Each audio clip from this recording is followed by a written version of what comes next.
your feet tingle.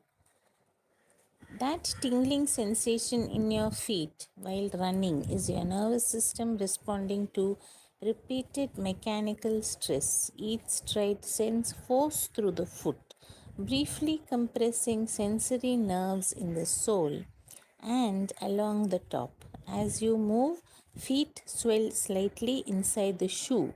If footwear is tight, poorly fitted, or laced too firmly, this pressure irritates surface nerves, producing a pins and needles feeling called paresthesia.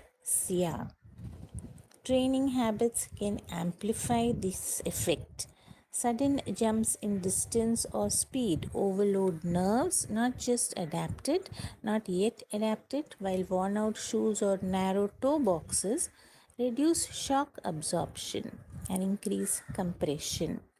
For most runners, the sensation fades as nerves adjust.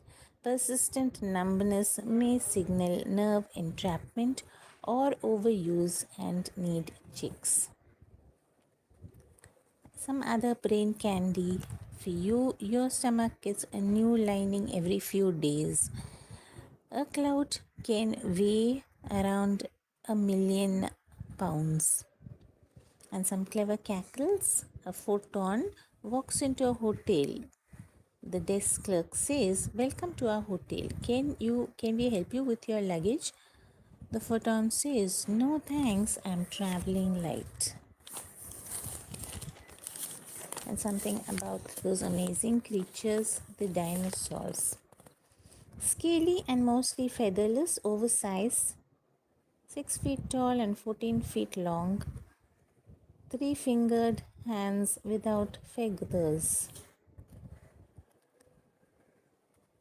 So, dinosaurs beyond cinema.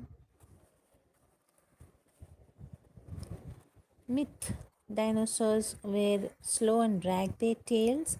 Fact: dinosaurs were active, agile, and they held their tails off the ground as rigid counterbalances.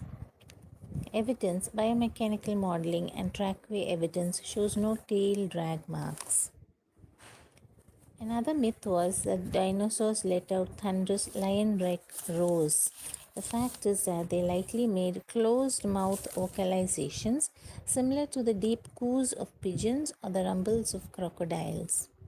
Evidence analysis of the syrinx and lack of vocal structures in fossils suggests they didn't have mammal-like vocal cords. Instead, they likely produce low-frequency sounds.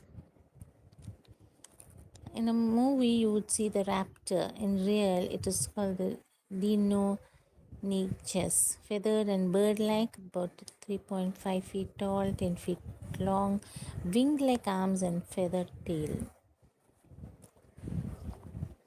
Another myth is that Velociraptor looked like a scaly monster. The fact is, it was roughly the size of a turkey and covered in feathers. Evidence says that discovery of quill knobs on fossils and microscopic analysis of feather impressions prove they were bird-like, not lizard-like.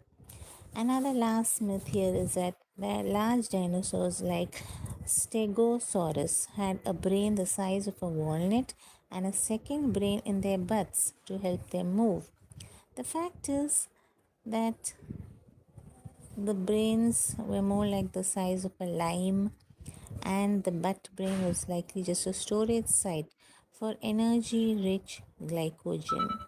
Evidence says that modern CT scans of brain cases show the brain was larger than a walnut, though still small for a 5-ton animal.